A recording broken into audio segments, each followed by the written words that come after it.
If you are reading this right now, you are witnessing something that has never happened before in modern North American history. Not in 100 years. Not ever. And I'm not talking about a tariff. I'm not talking about a tweet. I'm talking about a moment so unprecedented, it will be studied in economics and political science classes for decades. The complete, formal, and irreversible removal of Canada from America's closest circle of trust. As of 11:47 a.m. Eastern this past Tuesday, the United States government officially terminated the Canada-U.S. Joint Economic Compact, a quiet but ironclad framework that had kept energy pipelines flowing, supply chains humming, and financial systems aligned across the border for more than 40 years. This wasn't a simple disagreement. Donald Trump didn't just pick a fight with Canada. He cut the rope. He burned the bridge. And what came back from Ottawa in the next few hours is already rewriting the assumptions every American had about global economic order. Because here's the thing. Canada didn't beg. Canada didn't call. Canada opened a drawer, pulled out a plan Washington didn't even know existed, and activated it with precision. Within the next 25 minutes, you'll see exactly what that plan entails. I'm going to break down the financial mechanisms Canada is using right now to quietly drain investment out of the U.S. economy. I'll explain why 6 U.S. states are already acting in open economic rebellion against the White House. And I'll tell you why Pentagon generals are sitting up tonight, not because of Russia, not because of China, but because of a decision made by one man in the Oval Office that has left the entire Northern Defense Corridor completely exposed. This isn't politics as usual. This is a tectonic shift. The moment the post-World War II economic order cracked, and the crack started with Canada. For your whole life, the U.S.-Canada relationship has been so seamless, so automatic, that most Americans never even considered its complexity. You didn't have to. Canada was always reliable, quiet, predictable. They sent oil down the pipelines, lumber to build your homes, auto parts to keep Detroit alive. They bought American software, weapons systems, culture. The plan was simple. Stay integrated, stay friendly, and everything hums along quietly forever. But the hidden cost of that plan was trust, structural, deep, almost invisible trust. Canada didn't just trade with America. Canada made itself dependent on America. And for decades, it accepted that dependency because it assumed permanence. They didn't build their own weapons systems because they trusted American ones. They didn't establish independent financial systems because they trusted American stability. They left the door unlocked because they believed the neighbor was friendly. Then, Trump started talking about the 51st state. He joked about taking Alberta's oil. He threatened economic coercion. And every time Ottawa raised concerns, Washington laughed it off. Trump assumed Canada had no exit. Too small, too integrated, too dependent. Absorb the humiliation, keep the pipelines running, he assumed. He assumed wrong. At 11:47 a.m., the White House posted a 3-paragraph statement terminating the Canada-U.S. Joint Economic Compact.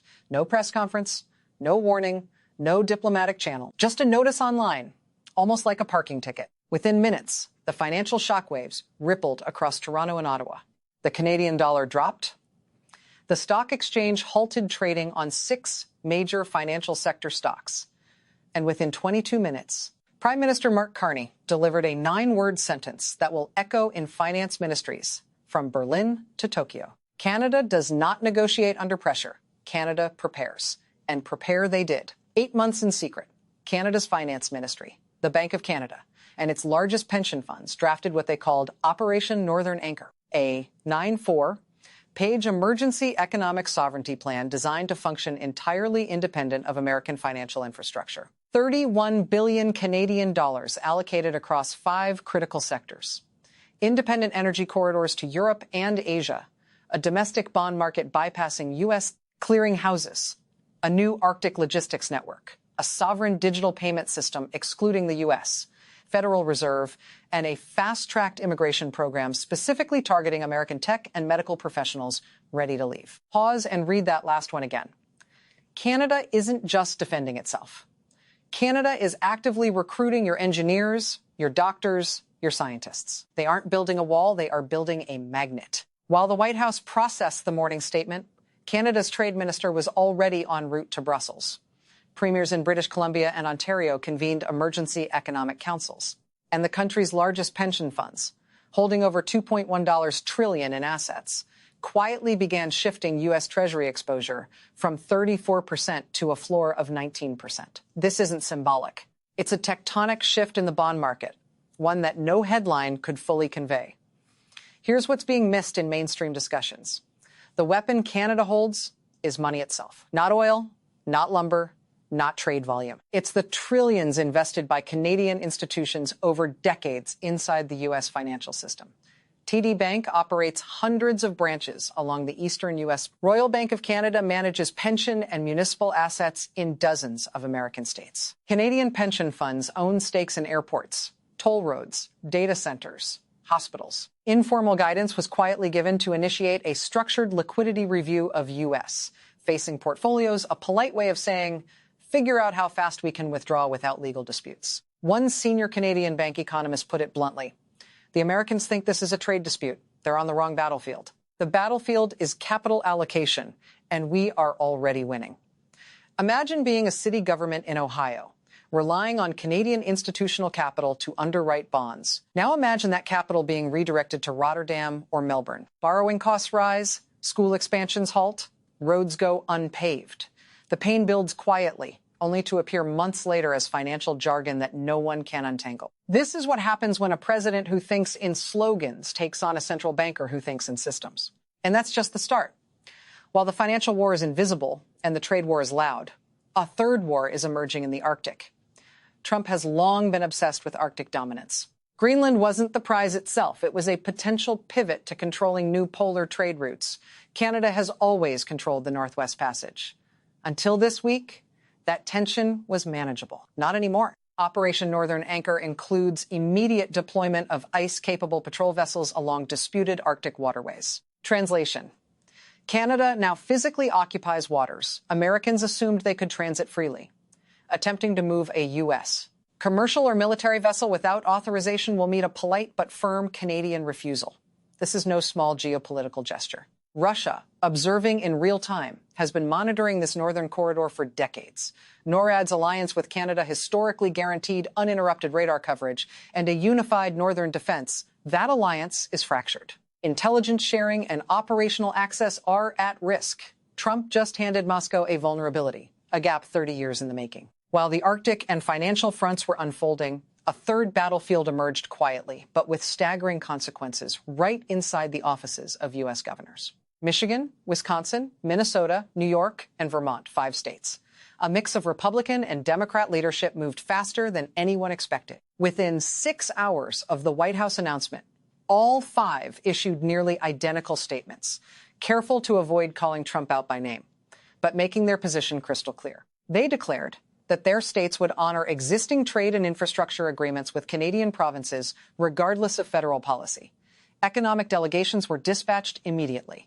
Their message, unspoken but unmistakable, was this. We are going around the president. This isn't normal. Governors don't conduct independent foreign economic policy, not in America. Yet, here it was, happening live. And the reason was painfully obvious. The cost of Trump's unilateral decision wasn't landing on him. It was landing on small businesses, hospitals, construction firms, and factories, on the people whose livelihoods depended on Canadian supply chains. A steel shipment delayed in Flint, lumber contracts on hold in Vermont, medical equipment stuck in Minneapolis. The financial pain was quietly cascading, and political donors were already calling, demanding resolution. Trump was cornered. Back down and admit error, or push forward and make the damage worse. He stood on a crack in the ice, and it was widening fast. Meanwhile, Canada's plan continued with precise, systemic execution. Operation Northern Anchor, built over 8 months, wasn't symbolic. It was deliberate. The nation had designed an economic independence strategy that accounted for everything from energy exports to sovereign digital payments to immigration programs targeting U.S. professionals. 3 massive Canadian pension funds began restructuring over $2 trillion in U.S. exposure.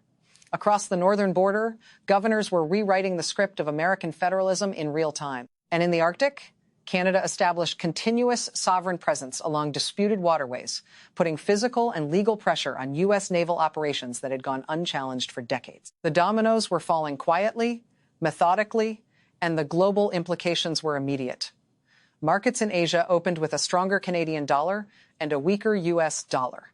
signaling the first of many financial tremors to come. The deeper lesson here, the one lost in the headline noise about tariffs and tweets, is about trust. For decades, the U.S.-Canada relationship was built on assumptions of permanence. Pipelines would flow, trade would continue, defense would remain joint. That trust, once broken, cannot be restored overnight. Even if a new president arrives tomorrow, even if apologies are offered, Operation Northern Anchor will remain.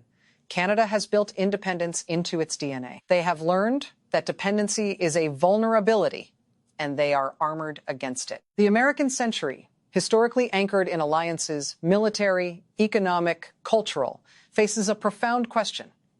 What happens when the anchor shifts? Every capital in the world is now asking it and quietly recalculating. The U.S. can spin a news cycle. It cannot spin a pension fund moving $2 trillion. It can announce a tariff. It cannot ignore an empty pipeline. Reality is not a slogan. Reality is the quiet redirection of capital, the deployment of patrol vessels, the activation of sovereign plans conceived in secret. And that reality is unfolding live, hourly, across Arctic waters, inside banks, and in the corridors of state capitals. Trump promised to make America great again.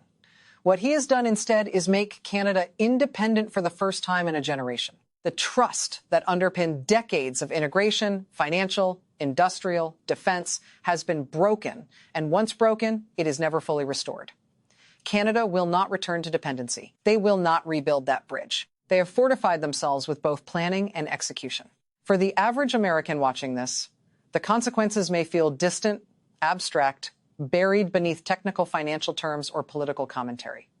But the effects are real, immediate, and profound. The factories, the schools, the hospitals, the very lifeblood of local economies will feel the impact of redirected capital and independent trade policy long before the headlines catch up. And for anyone trying to understand the shifting power dynamics of North America, the lesson is clear. Alliances are not just about friendship. They are systems, delicate, and interdependent. When a leader acts impulsively, assuming loyalty and permanence, the results can be tectonic. Canada has not reacted impulsively. They have acted strategically, methodically, and with foresight that far surpasses the simple, slogan-driven thinking that ignited the crisis. The story is not over. It is just beginning. As Ottawa implements Operation Northern Anchor, as governors act independently, as pension funds quietly recalibrate trillions, and as the Arctic sees sovereign presence enforced for the first time in modern history, we are witnessing the first chapter in a geopolitical shift that will define the next generation of North American and global power dynamics. What happens next will not be televised in sound bites. It will be accounted for in bond yields, shipping schedules, supply chain flows, and the quiet recalibration of trust. And it is happening right now. The border is being redrawn, not with guns, but with spreadsheets, not with slogans, but with strategic, irreversible action. And that is the kind of border change that leaves a permanent mark.